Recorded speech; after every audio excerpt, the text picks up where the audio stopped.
願上帝的恩典照亮你在這個幸福的早晨的覺醒。你有沒有停下來想過，僅僅是睜開雙眼，呼吸着新的一天，這是多麼奇妙的體驗。在如此忙碌和日常挑戰中，這一刻是一份我們往往不曾珍惜的禮物。許多人懷着對黎明的期盼入睡，卻未能親眼見證它的到來，而我們卻依然活着，保持清醒，並領略着這份名為今天的珍貴禮物。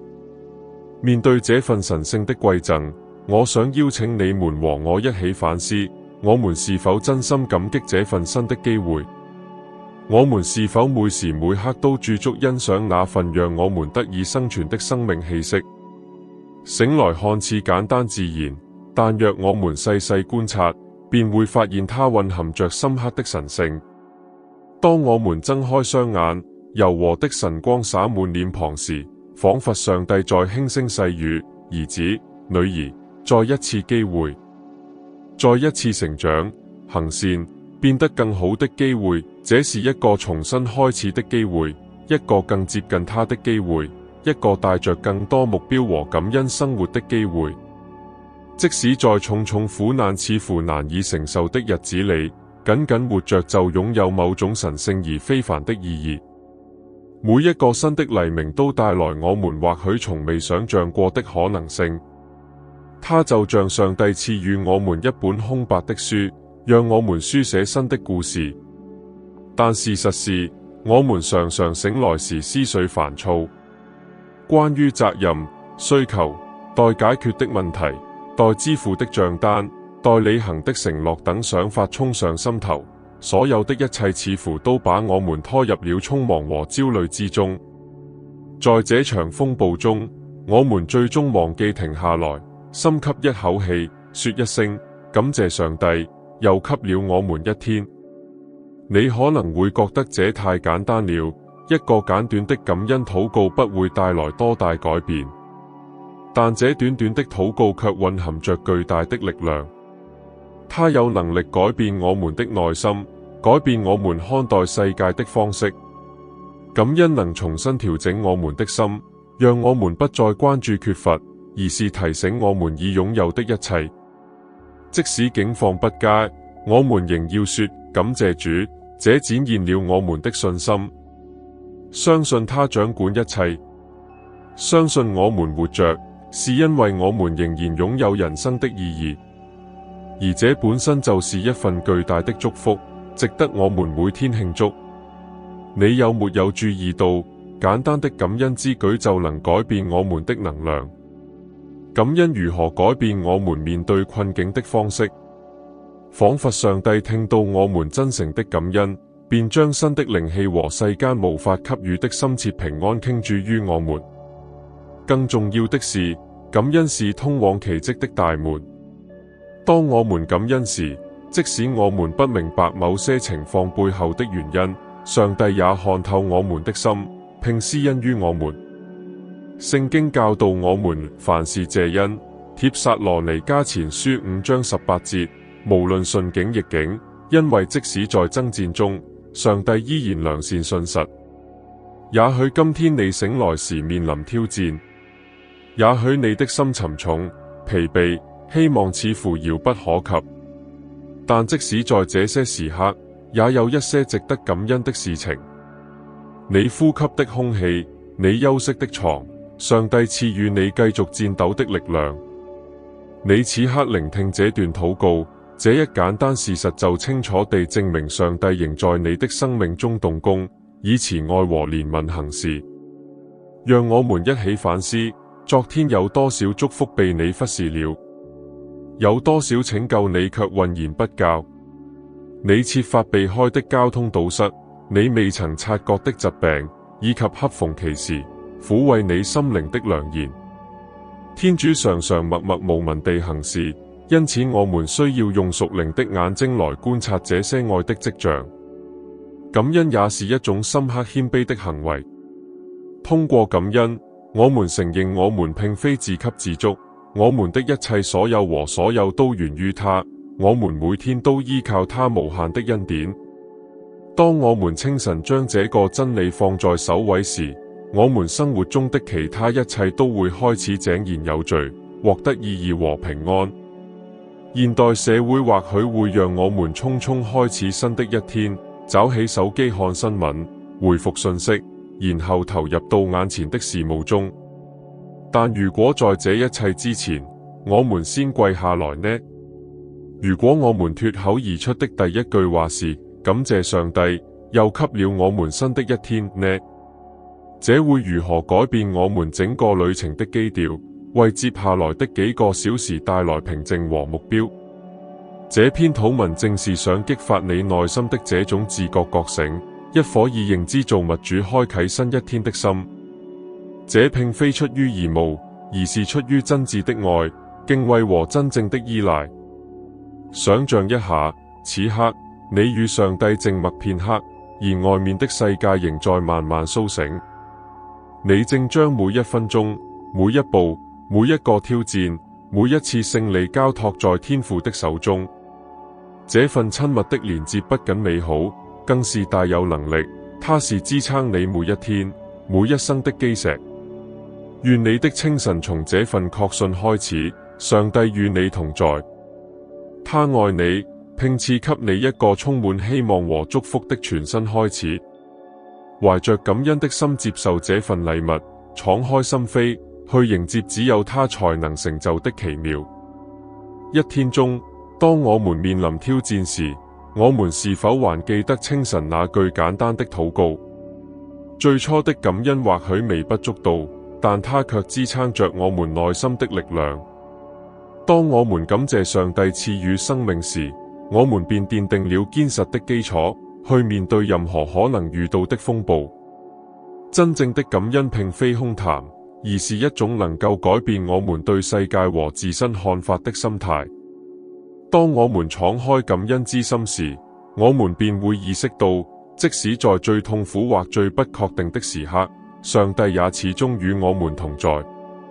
你有沒有注意到，在最艱難的時刻，信仰是如何成為隧道盡頭的光明的？這光明並非憑空而來，而是因認識到天主永不拋棄我們而變得更加堅定。即使我們無法清晰地看到他，他也與我們同行。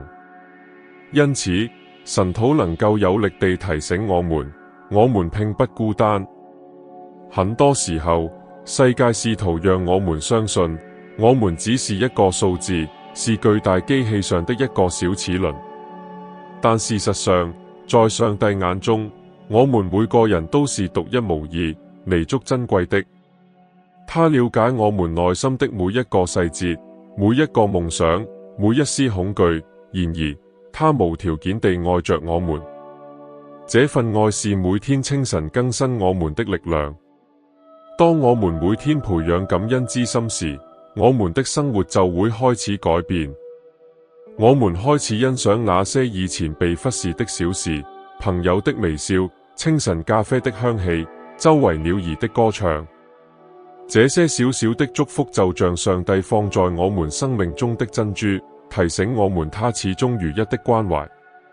此外，感恩能幫助我們克服怨恨和沮喪。